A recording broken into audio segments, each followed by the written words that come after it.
नमस्कार दर्शक बंधु ओडियो प्राइम को आपको पुणी थे स्वागत। आधार कार्ड बड़ जरूरी दस्तावेज प्रति काम यार आवश्यकता अच्छी से सरकारी हो कि बेसरकारी हो प्रति कार्य आधार कार्ड आवश्यकता रही। आधार बिना कौन काम हेबा मुस्किल। आधार अपडेट कर अनेक गुरुत्वपूर्ण काम हेबा नाही। बारंबार अपडेट करने को तारीख आसी सारी हेले एपर्यंत शेष तारीख आसी सारिलाणी। जदि आपण ए समय आपण मानकर आधार अपडेट करना तेबे आपण माने हैरान सम्मुखीन हो पारती। तेणु डेरी नक तुरंत आधार अपडेट कराई नियंतु कारण आधार अपडेट अवधि रहिला आउ किछि हाथ गणति दिन। तेबे आसंत जानिबा संपूर्ण अपडेट बास्ता पूर्व वीडियो को लाइक करिया सह आम चैनल को सब्सक्राइब करी बेल आइकन को दबाई रखिबे।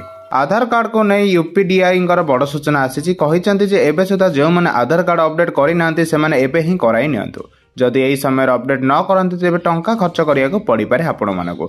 Unique identification authority of India UDI 10 वर्ष पूर्व आधार कार्ड निर्माण करथिले।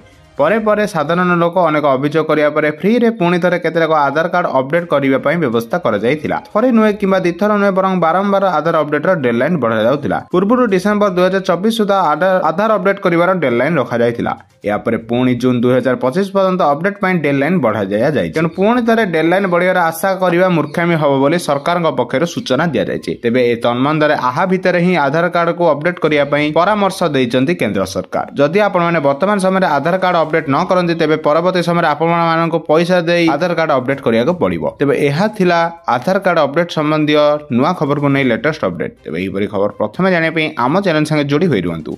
धन्यवाद।